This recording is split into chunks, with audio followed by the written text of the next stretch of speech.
వేదిక మీద ఉన్నటువంటి మిత్రులకు, ముఖ్య అతిథి సుప్రసిద్ధ చలనచిత్ర నటుడు, రచయిత ప్రకాష్ రాజ్ గారు, రామ్మోహన్ గారు, గ్రంథ రచయిత శ్రీనివాస్ గారు, మిత్రులు బాలరెడ్డి గారు, సభలో చాలామంది ప్రముఖులు, విశిష్టమైనటువంటి వ్యక్తులు ఉన్నారు. ఆచార్యులు హరిగోపాల్ గారు, మా భూమి నరసింహరావు, ఇంకా చాలామంది మిత్రులు ఉన్నారు. వాళ్ళందరికీ నమస్కారం.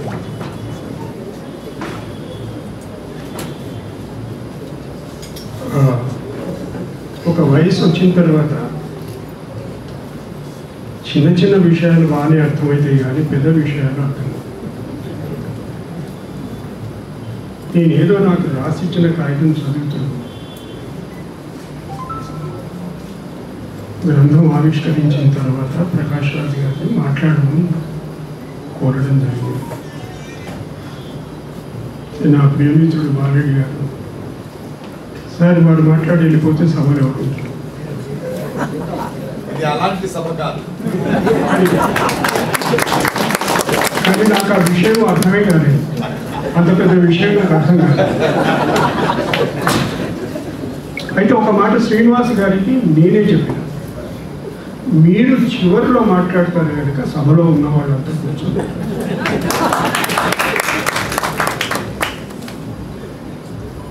బుల్డోజర్ సందర్భం కాదు, బుల్డోజర్ సందర్భాలు. ఎందుకంటే ఈ పుస్తకంలో 2 వ్యాసాలు.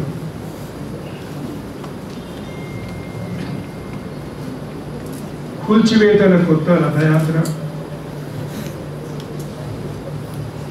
ప్రభుత్వాలు పగపట్టవచ్చున, చరిత్ర గుండెలపై బుల్డోజర్. అంటే ఈ 3 సందర్భాలలో మాత్రమే ఆ పదప్రయోగం బుల్డోజర్ అనేటువంటి పదప్రయోగం జరిగింది. కానీ నాకు పుస్తకం చదివిన తర్వాత ఏమనిపించిందంటే, ప్రతి విషయం బుల్డోజర్కు సంబంధించి. బుల్డోజర్ ఈ జస్ట్ మెటఫర్, ఒక రూపం అది. అందుకే పుస్తకం పేరు బుల్డోజర్. కానీ కింద మాత్రం చాలా సందర్భోచితంగా ఉంటుంది. సందర్భాలు, బుల్డోజర్ సందర్భంగా. ఎందుకొరకంటే అట్లా ఉన్నటువంటి సందర్భాలన్నీ బుల్డోజర్స్. భాష మీద నియంత్రణ, భావజాలం పట్ల స్పష్టత, తనకంటూ ఉన్నటువంటి ఖచ్చితమైన అభిప్రాయాన్ని తెలియజేయడానికి వాడేటువంటి పదజాలం, వాటన్నిటికీ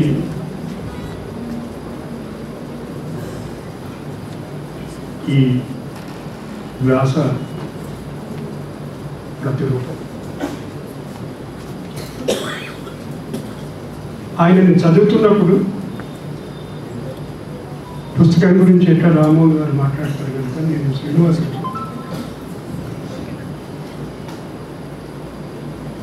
పురాణాలు, వేదాలు, ఉపనిషత్తులు సందర్భం వచ్చినప్పుడు వాటి ప్రస్తావన, ఏన్షియంట్ హిస్టరీ, మధ్యయుగాల నాటి చరిత్ర,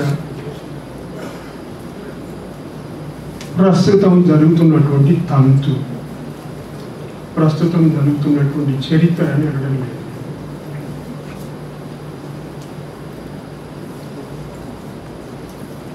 వీటన్నిటి మీద ఒక అవగాహనతోటి రాసిన ఈ సందర్భాలు చదువుతున్నప్పుడు ఆయన లోపల మనకు ఒక పరిశోధకుడు, ఒక రచయిత, ఒక తాత్వికుడు.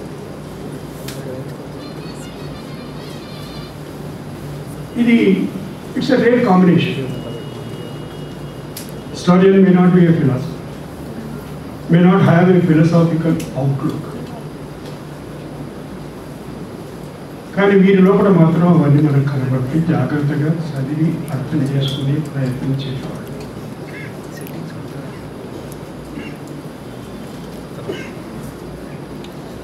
బాలరెడ్డి గారు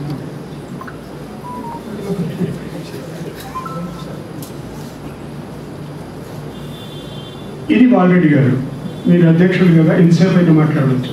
బాగానే ఉంది, అంతవరకు బాగాలేదు, మాట్లాడవచ్చు 20 నిమిషాలు. మరి నేను ఎంతసేపు అయినా మాట్లాడుతామని నాకు ఎందుకు చెప్తున్నాను 20 నిమిషాలు మాట్లాడు.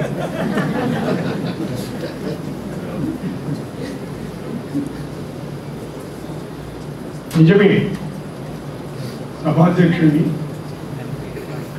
సభలో ఉండేటువంటి వక్తలను నియంత్రించేటువంటి ప్రస్తుతానికి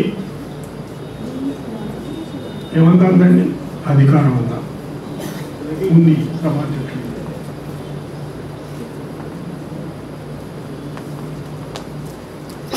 అయితే నియమాలను అతిక్రమించేటువంటి సభాధ్యక్షుడు తనకు తాను నియంత్రించుకొని ఏం చేయాలి, ఎంత సమయం మాట్లాడాలి, ఏం మాట్లాడాలి అని ఆలోచించి మాట్లాడేది ప్రజాస్వామ్యానికి ఉండాల్సినటువంటి ముఖ్యమైనటువంటి విషయం. నేను సభాధ్యక్షుని కనుక నేను ఎంతసేపు అయినా మాట్లాడవచ్చు, నన్ను నియంత్రించేవాడు కూడా లేదు కదా ఇక్కడ అనుకుంటే అది రాజ్యాంగ సమ్మతం కాదు. Therefore, the biggest task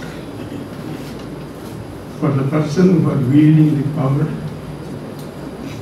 is to think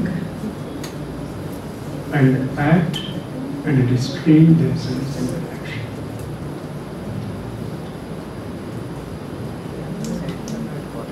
అయితే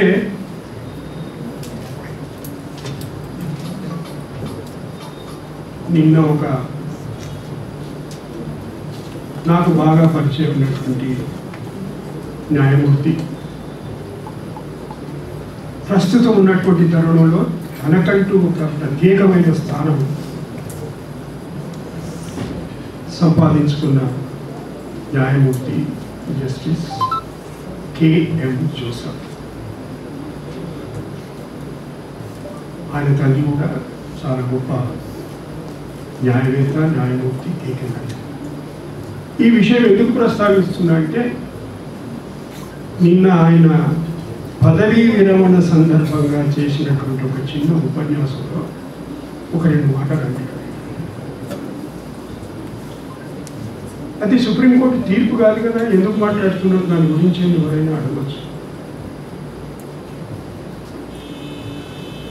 కానీ సుప్రీంకోర్టులో ఉన్నటువంటి ఆనవాయితీ ఏమిటంటే పదవీ విరమణ చేసినటువంటి సందర్భంలో చేసినటువంటి ఉపన్యాసం కూడా అది కోర్టు రికార్డులో పోతుంది. Forms part of court record. Farewell speeches right from beginning you can access and read. ఆయన ఒక మాట ఏంటంటే it is not very difficult, చాలా జాగ్రత్తగా వినాలి. It is not very difficult for a nation which is a democracy, having a constitution, to slip into just opposite democracy. అంటే అంతకన్నా ఘాటైనటువంటి పదజాలము ఆయన వాడదలుచుకోలేదు. ఎందుకంటే అక్కడ ఒక స్థాయి, అక్కడ ఒక పద్ధతి, కొంత ఒక నియంత్రణ. ఇప్పుడు నేను చెప్పింది ఎవరికి వాళ్ళు నియంత్రించుకోవాలి, ఆ నియంత్రణ పాటించి చెప్పినటువంటి మాట. అప్పుడు ఈ మాట మాట్లాడుతున్నప్పుడు ఇంకా ఆయన సుప్రీంకోర్టు న్యాయమూర్తి. నిన్న రాత్రి 12 గంటల వరకు ఆయన న్యాయమూర్తి. ఏమిటి దీనికి సందర్భం ఏమిటి? ఆ విషయాన్ని ప్రస్తావించేందు మన రచయిత శ్రీనివాస్ గారు బిల్కిస్ బాను ఆమె పట్ల జరిగినటువంటి ఘోరం, మొత్తం కుటుంబం సామూహిక హత్య, సుదీర్ఘంగా ఆమె చేసినటువంటి న్యాయ పోరాటం, తర్వాత వాళ్ళందరూ హంతకులు ఎవరైతున్నారు, నేను అంటున్న మాట సుప్రీంకోర్టు చెప్పింది వాళ్ళందరూ. కొన్ని సంవత్సరాల తర్వాత వాళ్ళ విశిష్ట గుణగణాలను గుర్తించి గుజరాత్ ప్రభుత్వం, కేంద్ర ప్రభుత్వం సమ్మతితో వాళ్ళను ఇది అన్యాయం ఇది అని ఆమె మళ్ళీ సుప్రీంకోర్టు పెట్టారు. అది ఇటు తిరిగి జోసఫ్ గారి దగ్గరికి వచ్చి ఏదో చెప్పి తప్పించేటువంటి ప్రయత్నం చేస్తే ఆయన ఇది చాలా తీవ్రమైనటువంటి విషయం, మేము దీని లోతుల్లోకి పోదలుచుకున్నాం అనే ఒక మాట ఇక తర్వాత జరిగినటువంటి భాగంలో రోజు ఏ రోజుకు ఆ రోజు లెక్కేసి ఇంకా ఎన్ని వర్కింగ్ డేస్ ఉన్నాయి అది మా అందరికీ జరిగినటువంటి అనుభవం. లెక్కేసి ఈయన పోయేంత వరకు ఆ విషయం ఆయన ముందు రాకుండా తీసుకున్నటువంటి రాజ్యం తీసుకోవలసినటువంటి అత్యంత జాగ్రత్తలతో కూడినటువంటి ఒక ప్రణాళిక ఉంటే దాని ప్రకారం జరిగింది. ఆ నేపథ్యంలో ఆయన అన్న మాటలు అర్థం చేసుకునేటువంటి బారెడ్డి గారు మాట్లాడుతూ ఫాసిజం అనే మాట మాట్లాడారు. మిత్రుడు ముఖ్య అతిథి ప్రకాష్ రాజ్ గారు మాట్లాడుతూ డిక్టేటర్షిప్ పదవి పాయింట్ మనం తెలుసుకోవాల్సింది ఒకటి ఉంది. ఇప్పుడు 20th సెంచరీ అంటే 20వ శతాబ్దంలో ఉన్నటువంటి ఫాసిజం, సైనిక పాలన, నియంతృత్వం, టోటలిటేరియనిజం అవన్నీ ఏమి ఉండవు. అలా అనడానికి వీలు లేదు. ఇప్పుడు అది ఒక కొత్త రూపం, ఒక కొత్త అవతారం. New type of strong state, బలమైన నాయకుడు, బలమైన రాజ్యం.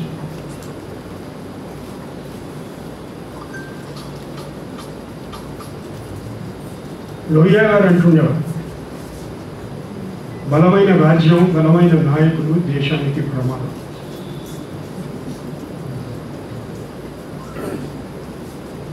People will be stable as long as the state and the governments are unstable.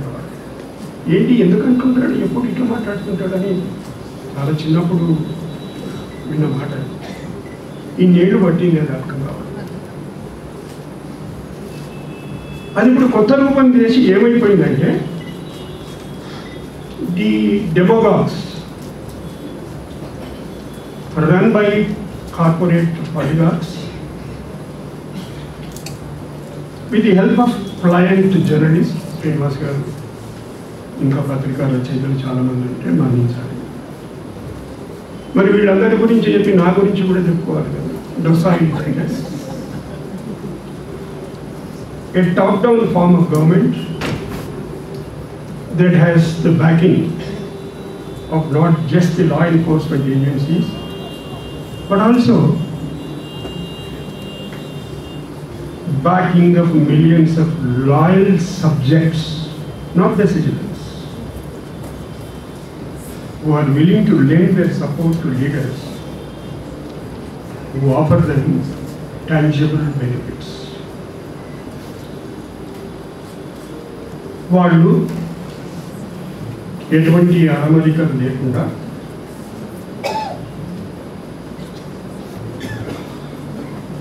గణతంత్ర దేశమైన ఈ దేశాన్ని రాజ్యాంగబద్ధంగా కాకుండా ప్రజాస్వామ్య స్ఫూర్తితో కాకుండా ప్రజాస్వామ్యం పేరిట పరిపాలించాలి. ఈ విషయం అర్థం కాకపోతే చాలా ప్రమాదం.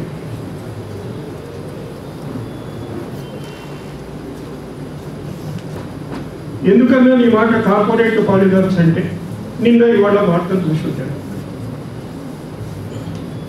ఒక తీవ్రమైన అత్యంత తీవ్రమైనటువంటి ఆరోపణలు ఉన్నటువంటి ఒక అతిపెద్ద ప్రపంచంలో అతిపెద్ద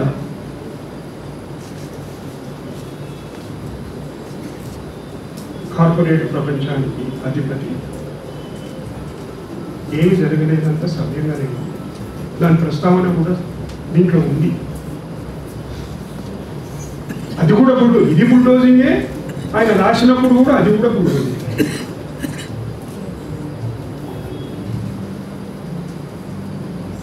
అందుకే కార్పొరేట్ పాలిగార్స్ అని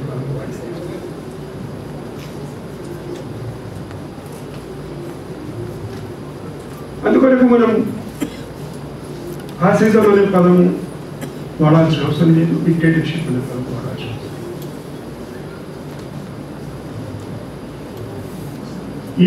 ఈ రెండింటిని పక్కన పెట్టి ప్రజాస్వామ్యం పేరిట జరుగుతున్నటువంటి ఈ ప్రహసనం దాన్ని లోతుగా గుర్తించి ఆలోచించాల్సినటువంటి సమయం.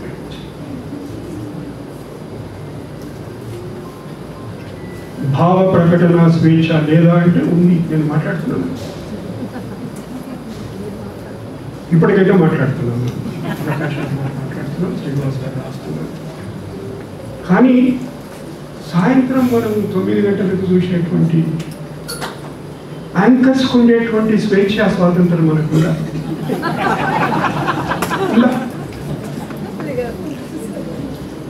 ప్రకాష్ రాజు గారి రాష్ట్రంలో అంటే ఈ రాష్ట్రంలో కానీ ప్రభుత్వం ఇంకా ఏర్పాటు కాలేదు, 3 రోజులు అయింది. తర్జన భర్జన, నాకు కావాలంటే నాకు సహజం. అంటే ఏముంది, కాంగ్రెస్ పార్టీ నిట్ట నిలువున చీలిపోయేటువంటి ప్రమాద కంటికలు కనబడుతుంది.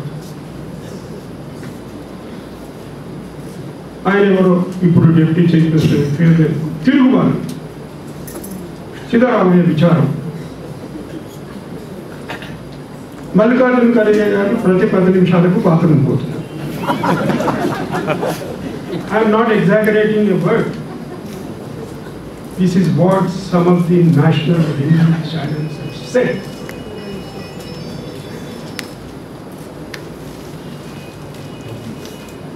ఇది అంటే భావ ప్రకటన స్వేచ్ఛ లేదంటుంది, బ్రహ్మాండంగా ఉంది వాళ్ళకి. హరిగోపాల్ గారు ఎందుకో అప్పుడప్పుడు కనబడుతుంటారు కొన్ని చర్చల్లో. ఆయన అసలు విషయానికి చెప్పడానికి ప్రయత్నిస్తున్నటువంటి సందర్భంలో హరిగోపాల్ గారు మీతో మళ్ళీ మాట్లాడతాం ప్రకటనల తర్వాత. ఇంకా హరిగోపాల్ మాట్లాడు ఆ ప్రకటన అటువంటి వాళ్ళు మాట్లాడేటప్పుడు అప్పుడప్పుడు నేను చూస్తాను.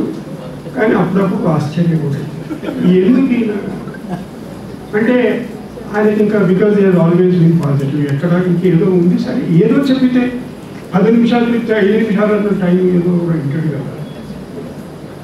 సరిగ్గా ఏది చెప్పాలో అది చెప్పే సమయానికి ప్రకటనకి సమయం.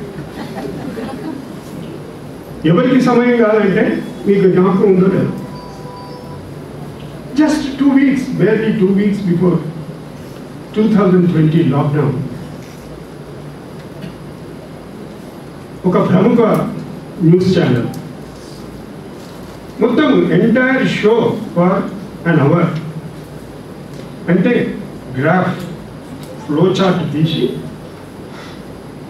ఏమిటి ఎక్కడి నుంచి వస్తుంది అంటే population jihad, love jihad, land jihad, economic jihad, history jihad, media jihad, education jihad, film and music jihad, secularism చేయాలి అండ్ ఈవెన్ మీటింగ్ చేయాలి. ఒక గంట సేపు అనర్గళంగా గ్రాఫ్ ఎక్కడ మిగిలింది చాలా సూక్ష్మంగా పరిశీలించాల్సినటువంటి విషయం. పాపులేషన్ జిహాద్తో మొదలైంది. అది ఎవరి పాపులేషన్ గురించి మాట్లాడుతున్నారు? జిహాద్ గురించి మాట్లాడినప్పుడు ఎవరి పాపులేషన్ గురించి మాట్లాడుతున్నారో ఇక్కడ ఉన్న వాళ్ళకైతే అందరికీ అర్థమైంది. ఇది భావ ప్రకటన, స్వేచ్ఛ, స్వాతంత్రం.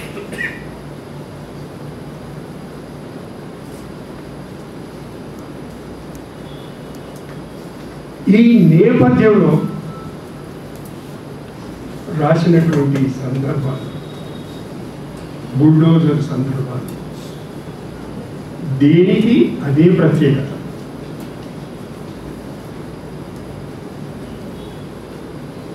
విలువలేని మిగిలిన వీరాలాభాలు. అశ్వమేధం తర్వాత ఇక రాజస్వీయం. నేటి దయ్యాన్ని వదలగొట్టడానికి కూడా ఆ చేతికర్ర కావాలి అని గాంధీజీ గురించి మాట్లాడుతుంది. అది కూడా ఇవాళ దేశానికి తెలుసు. దాన్ని కూడా పద్ధతి ప్రకారం అందులో ఉండేటువంటి సారాన్ని గ్రహించి అది కూడా మన చేతిలో ఒక కర్ర, ఒక ఆయుధం. ఆ కర్రని మనం అందుకే ఉండదు. పేరు యుద్ధం, దాని భాష అర్థం, మందరస్థాయి మతతత్వ మహాయుద్ధం, ఇవన్నీ ఉండదని. గౌరీ హత్యానంతరం రాసినటువంటి ఆ సందర్భంలో మన కొరకు కూడా వస్తారు అని చెప్పి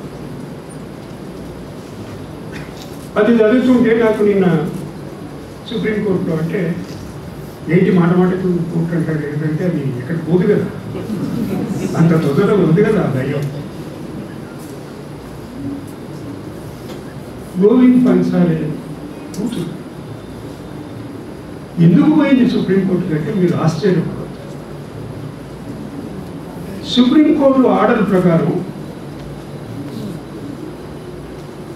ఆ హత్యకు జరిగినటువంటి కారణాలు, ఆ దోషులు,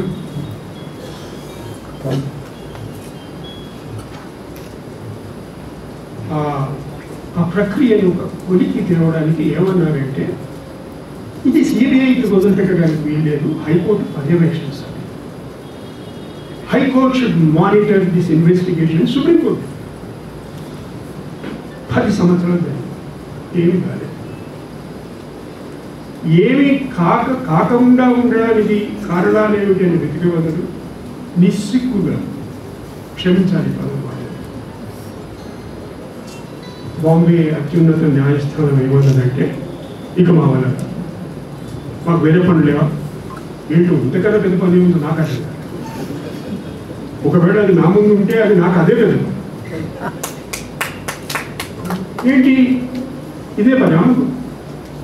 ఇక పర్యవేక్షణ సాధ్యం కాదు. ఆమె నవోదిగో అని 10 ఏళ్ల తర్వాత మాట్లాడుతుంది. అందుకే వాడిన పదం రైట్ జర్నలిస్ట్ అండ్ సొసైటీ.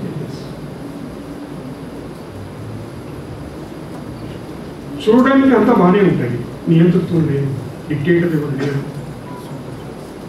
సైన్యం పరిపాలిస్తలేదు, మనం ఎన్నుకున్న వాళ్ళే పరిపాలిస్తారు. కానీ వ్యవస్థ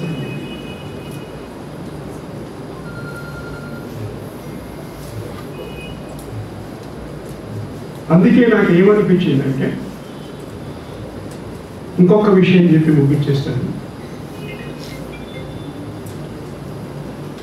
బుల్డోజర్ అనేది ఒక రూపం, ఇట్స్ అ మెటఫర్. నిన్న ఇవాళ జరిగినటువంటి ఆ వ్యాపారవేత్తగా వ్యాపార సామ్రాజ్యానికి సంబంధించినటువంటి విషయం పట్ల జరుగుతున్నటువంటి చర్చకు ముందే రాస్తూ అవును గుజరాత్లో పెరిగిన మాట వాస్తవమే. ఎవరి చలవ వల్ల పెరిగిందో అంటే దాపరికం ఏం లేదు. దేశ స్థాయికి ప్రపంచ స్థాయికి విస్తరించడానికి కారణం ఏంటో మనకన్నా ఆయన ఏమంటాడంటే, శ్రీనివాస్ గారు ఏమంటాడంటే,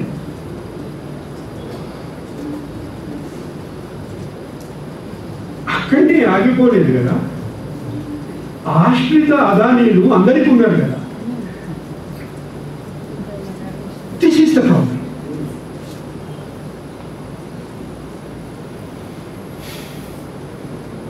అని అంటాడు అనమాట.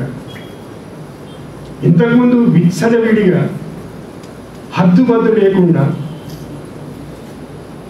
ఎవరైనా ధనం కూడబెడితే, కష్టపడి కూడబెట్టిన వాళ్ళ పట్ల ఒక ఏయ భావం ఉండేది. What non sense is going on, ఏంటి వీళ్ళు చేస్తుంది. ఇప్పుడు మనం వాళ్ళందరినీ గౌరవించేటువంటి స్థాయికి ఎదురు మన స్థాయి పెరిగింది. వాళ్ళ స్థాయి కాదు, మన స్థాయి పెరిగింది.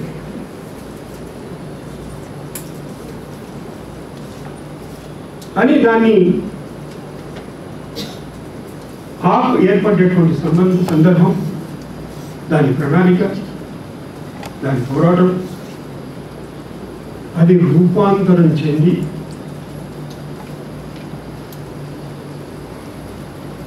ఒక సారాయికి సంబంధించినటువంటి